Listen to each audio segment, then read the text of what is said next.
nag-usap kayo? Personally? Meron. Anong sabi May instance na kasi one time, lunch break namin yun. Nag-surprise visit siya sa lunch area namin. And then nag-table to table siya. And then nung nandun na siya sa table namin, sabi niya sa akin, "Oh, Miss Philippines, the very famous one in social media." Sabi niya sa akin ganun. Sabi ko, "No, it's not me. It's my country who loves the Miss Universe pageant so much." Sabi niya, "No, I think you're very nice. That's why they love you." Sabi niya sa akin ganun. Tapos sabi niya sa mga girls, "Do you think she should win?" Sabi niya ganun sa kanila. Tapos sabi ng mga girls, "Yes." Sabi nilang ganun. So yun yung isang encounter ko with him. And sobrang nakakatawa kasi yun yung naaalala niya sa akin. Sabi niya, "I really think you're a nice person. That's why they love you." Sabi niya. So ayun, yun yung isang close-up encounter ko with him. May favorite ba talaga siya? He's playing favorites? Well, I don't know kasi we're divided into groups and every day iba-iba yung activities namin. And I wouldn't know, hindi ko naman siya laging nakikita. And I can't just say na I guess he has a favorite kasi it's gonna be unfair. The pre-pageant activities? Sometimes he would be there sa audience lang so hindi namin siya talaga nakikitang, nakakausap, nakakasalamuha. Kasi manonood lang siya ng mga appearances namin in public. And sabi ng Miss Universe, sobrang minsan lang to na laging nandyan siya kasi most of the time at the end of the competition na siya nagpapakita. And we're very glad na he's been very supportive. Kasi nga siguro kaka-open lang din ng Trump National. Now, which is one of his new project na talagang binuhusan niya ng maraming pera. So, it's a very nice project. How is Paula Sugar? She's amazing. I can't even imagine how she do everything. Minsan, pag nagre-rehearsal kami, she's on her phone, biglang isuot yung headset, nag-monitor ng tas nasa laptop. At the end of the day, she's wearing a gown, all glitz and glam. So, grabe, she's an empowered woman talaga. Sabi ko, I can't imagine how she handles all of this, but she's an amazing woman and she always did a great job with Miss Universe. You mentioned earlier that you had like 70 new friends among the 88 candidates. But who do you consider as your closest?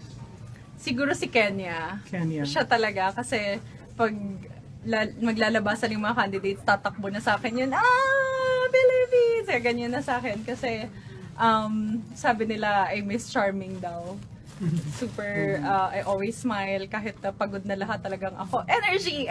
Ganyan ko pa sila para, alam mo yun, dapat hindi ma-negative kasi mahirap pag nane-negative ka sa competition. So talagang pinapasaya ko sila. Para nakakatulong din sa akin na yung environment ko positive. During the pageant duration ba, were you able to check the internet or social media? Hindi. As in talagang, I refuse to. Kasi good or bad, alam mo yun, gusto ko present ako sa competition. I really wanted to be there and to be a part of it. Gusto kong ipakita sa kanila na I'm giving all my time to the competition, to get to know the girls, to share what I know, to share my country. Kasi talagang when you're there and you've been hearing a lot of languages, talagang ma-overwhelm ka and you wanted to know more about them. Pag nag-spend pa ako ng an hour or two on social media, sayang And pag uwi ko ng kwarto ko, I'm so tired already. I just wanted to rest. So would you say na malaking tulong yon na nag-shot, parang na binlock mo yung social media? Kasi sobrang nakapag-connect ako with the other girls. Pag halimbawa may mga spare time kami, nakakapag-usap kami na, so how's your country? What's happening in your country? Ako, sinishare ko. Lahat sila very interested. Bakit daw, why Filipinos love pageants so much? Sabi ko, we love beauty. Sabi ko sa kanila, doesn't matter if it's a Filipino pageant, international pageant, we love it. Sabi ko, ganun kami ka-fanatic with beauty. And I think it's something positive kasi talaga it brightens your day. Despite na, sabi ko sa kanila, we've been facing a lot of struggles in our country but we managed to smile. Sabi ni Miss Norway, oh, you guys are so sweet. Sabi niya ganun kasi nakakatawa daw tayo. How was yung reaction mo since na parang sinabi mo na somehow block yung social media. Nung pag-open mo nung social media, ano yung reaction, initial response? Feeling ko nanalo ako. Oh my gosh. Kasi sobrang positive ng feedback ng mga tao and laging sinasabi nila na we're proud of you. And doon ko naramdaman na nakita pala nila yung effort and yung sacrifices ko to just show the best of me, na to show the best of my country. And I think na-appreciate naman yun ng buong mundo. Dahil hindi lang naman Filipino yung nagsasabi na you should have been there in the top 5. Lahat, yung ibang directors, all the other girls, and the people there were really telling me na you're such a special person, you should be there. Pero paano mo hinandle yung na parang hindi naman kasi lahat, syempre positive, merong iba na alam naman natin yung sa gown. Parang how did you handle it? Kasi sobrang positive pa rin ang response mo all throughout. Ako kasi nagde-dwell na lang ako sa good memories. And I know that if I'm gonna dwell on the things that na hindi ko gusto at hindi nangyari, it's not even gonna help me. You know, the only way is forward, to move forward and to learn from it and just to always remember the good things that happened in the past. MJ, sorry, tatanong ko lang. Anong take mo dun sa national costume debacle na nangyari during the pageant? Anong opinion mo pa regarding dun sa issue about the national costume that you wore during the pageant? What's the issue about yung mga reaction ng mga people. That Columbia is the one who designed your... As far as I know, national costume is not a part of the judging. Kasi it's just a special event, a special activity where the nations can showcase the best of their country. And I don't think it affected the scores. Since we're at it na, kasi may lumabas na may statement ka daw na if you were given the chance, ikaw... Talaga? Ako nag-state nun? Kailan? Saan? Social media. Saan? Out nga ako sa social media. Well, ang akin lang dyan, I love all the Filipino designer Carrie Santiago Leal mo dahil lahat sila, I really believe that we have the best talents and skills here in our country. But then again, I applied for this competition. I applied for the job. And they got me for this job. And I have a boss. And we should always remember that the competition is a franchise owned. So whoever is the owner, in whatever way they wanted to run the business, it's their call. And I'm just here to follow whatever is given to me. Yes. So kahit anong ibigay nila sa akin, I'm gonna rock it. I'm confidently beautiful and I know whatever I wear, I'm gonna look beautiful in that stage. Yun lang lagi yung iniisip ko. That red gown on Instagram, dala mo siya sa Miami. I'm sorry? That red gown na pinost mo sa Instagram. No. Hindi mo siya dala? No, hindi. Yung shoot na yun dito sa Philippines. It's with Miss... Anong red gown? Yung Leo Almodal. Red gown. The one that I posted, that was, I did that even before I joined Miss Universe because we're supporting... No. I just... Dati kasi, ang pinafocus kong i-post yung mga activities ko as a binibini. Ngayon tapos na, I'm posting the pictures that I really love. So may backlog ka. Pero wala namang meaning yun. Wala. Nagulat naman ako. Ano yan?